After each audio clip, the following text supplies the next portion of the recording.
Pak Pol ini nyinggung Jokowi, nggak bisa ngatur anak buahnya ini. Nah, kalau Jokowi namanya kurang pinter Nyinggung, itu. nyinggung Jokowi ini, bahaya ini. Ya memang bukan nyinggung lagi, nampok, nempel nganggo sandal. Nggak bisa ngatur anak Jokowi itu buahnya. namanya kurang pinter. Mas saya bilang ya, ngatur negara itu. Salahnya Jokowi di mana? Dia kebanyakan bahasa metakomunikasi. Iya, Oh, susah. Pak Pol. Ya, Jadi kalau menurut saya sih kegagalan Jokowi adalah tidak tegas. Dia nggak jelas. tegas, karena dia mau nyenengin semua orang. Iya, dan suka berkompromi, Pak. Jadi Suka ya, kompromi, itu betul. yang paling jelas. Karena kita lihat waktu dia sebelum menjadi presiden, sesungguhnya dia seorang yang berdiri atas Ya, keyakinan waktu kita. jadi gubernur dia bagus. Iya, Ya kan? tapi setelah di dalam ya, hantam semua. dan hal lain, dia membubarkan FPI dan HTI, tetapi tidak tuntas.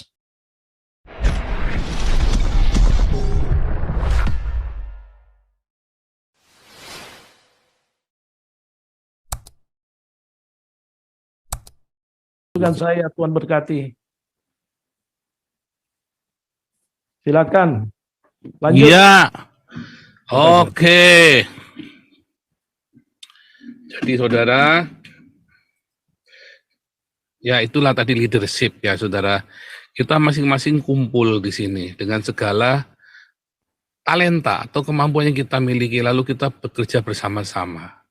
Semuanya ada tugasnya. Semuanya ada tugasnya. Saudara semua yang punya talenta-talenta tertentu, Anda yang bisa desain, karikatur, sini saudara ya. Anda yang bisa karikatur, Anda yang bisa, karena kita butuh tukang animasi saudara ya. Kita penting, ya saya butuh tukang animasi, ya saya butuh. Yang buat bikin cover-cover, Anda lihat ya, YouTube kita nggak ada covernya semua ya, karena saya udah kesibukan dan udah kelelahan untuk bikin cover. Saudara, wah saya sangat terima kasih sekali kalau Anda bisa membantu ya. Pak Tobing itu, Bun Pagi, nggak ada covernya semua saudara ya. Anda yang bisa membantu, saya senang sekali saudara ya. Kita butuh ya tim multimedia buat Galarua, ya butuh ada orang lagi ya, tukang kameramen, dokumentasi yang selalu ikut pergi, Galarua pergi kemana ya. Sama kita butuh ya saudara ya. Nah, itu sama ibu mantu udah dibelikan kamera mahal itu kemarin kita ya. Nah, tapi sekarang ini pakai Damaris ya, masih dipakai Damaris dulu buat bakti sosial. Semua di sini berfungsi saudara ya. Nah, karena masing-masing kita ingin berbakti bagi Tuhan, berbakti bagi negara, berbakti bagi sesama. Nah, di sinilah tempatnya saudara ya. Jadi bukan saya harus, masa mau bakso saya kudu baksos, nanti mau apa lagi saya kudu di sana, ke Lampung saya kudu pergi ke Lampung, ke Bandung saya kudu nang Yusmulu, kudu pergi sendiri ke Yusumanubulu. Nah itu namanya kurang pinter. Ya itu kalau ya maklum lah, kalau nggak lulus SMA itu ya begitu saudara ya. Kalau orang biasa sakau ya kayak gitu. Karena kalau saya ini ya saya dokter teologi saudara ya. Saya sempat belajar S2 manajemen walaupun tidak selesai. Ya dan saya sekarang lagi kuliah lagi. Ya saya pernah jadi direktur di beberapa perusahaan besar. Ya kita gunakan manajemen ya. Kita gunakan apa yang Tuhan karuniakan kepada kita, yaitu memanage ya kan. Bagaimana kita mengelola orang, semua kepentingan-kepentingan ini jadi satu. Itu namanya apa saudara? Leadership ya. Nah, jadi tanpa saya harus ada di Indonesia, itu namanya apa saudara? Namanya remote, di remote semuanya. Semuanya manajemennya by remote. Apakah Pak Stephen Ketua Damaris selalu ada di tempat? Tanpa sadar, Damaris bisa berjalan. Tanpa harus selalu Pak Stephen hadir. Ya, di awal Pak Stephen bakpiku saudara ya. Wah, ngeri itu di awal Damaris itu ya. Ngeri saudara, berat sekali mulai Damaris itu dulu pertama. Ditambah lagi pengkhianat yang mau mengambil uangnya Damaris ya. Berat, Pak Stephen laga itu ya, di laga itu Pak Stephen sendiri ya. Wah ini orang, saya pikir wah mental nih Pak Stephen nggak kuat nih. Wah katanya luar biasa walaupun masih muda ya Pak Stephen ya. Pak Stephen itu masih muda saudara ya. Umurnya itu beda 6-7 tahun di bawah. Beda 6 atau 7 tahun di bawah saya saudara. Ya. Luar biasa manajemennya beliau itu ya. Beliau ada di mana juga bisa remote semua masalah-masalah itu ya. Bagaimana bisa ya semuanya di remote? Nggak harus selalu. Ya, ibu ketua ada di mana ibu ketua? Ibu ketua malah ada di kebun terus, saudara. Ya kan? Pak Ponto di Papua terus. Ya kan? Pembina Galarua. Kan nggak harus turun tangan. Masa mau ngurusin Yusuf Manubulu, Pak Ponto kudu turun tangan, kudu pergi ke penjara, kudu ngurusin. Kan nggak perlu. Tinggal telepon saja. Itu namanya leadership. Ya. Nah, kalau misalnya nih sampai saya harus turun tangan sendiri, berarti saya leadershipnya kurang, ya kan? Nah, kalau yang di Eropa, saya turun tangan sendiri. Kenapa? Ya karena memang kita belum punya pemain musik di sini. Kalau sudah pemain musik, udah lengkap, ya saya nggak perlu main musik lagi. Saya akan fokus dengan mengajar, mempersiapkan bahan-bahan pengajaran saya.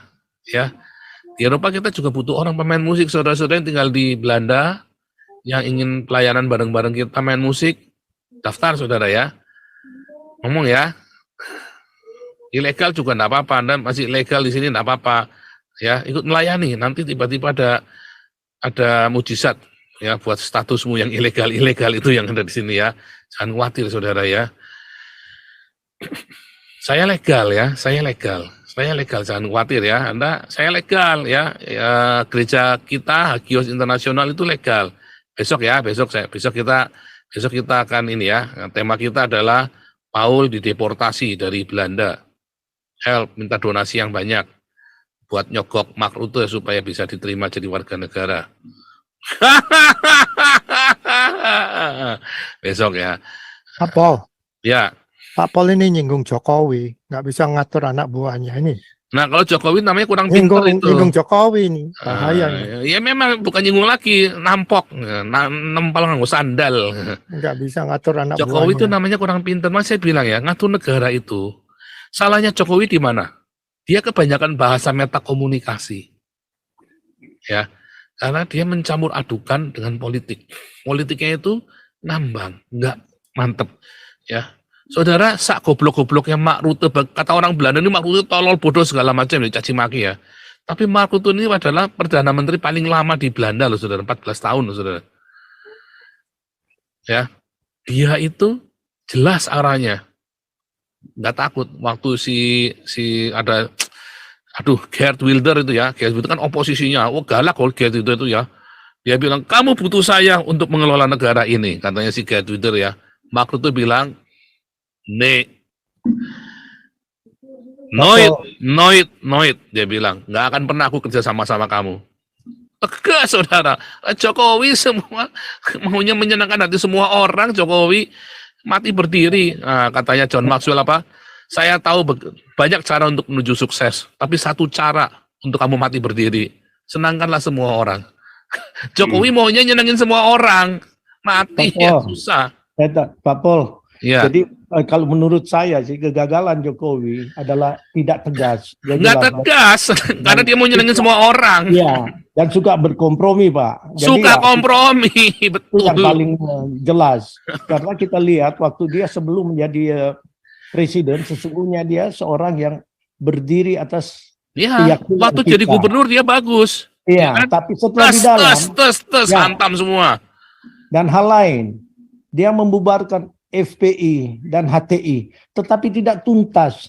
Itu kalau organisasinya saja yang dibubarkan, itu tidak akan menjadi sesuatu masalah kalau orang-orangnya di dalam itu juga diamankan. Tapi sudah kelihatan di sini adalah berkompromi sehingga terjadi ketidakadilan. Dan kita melihat kan yang mereka yang ditahan karena melanggar pasal 156, itu cuma kelompok yang memang disetting oleh MUI dan kelompok-kelompok penguasa lain, antara lain Ma'ruf Amin yang kebetulan wakil presidennya. Jadi disinilah ketegasan itu dari seorang pemimpin menunjukkan keberhasilan dan akan menjadi suatu legacy yang baik. Itu saja, Pak.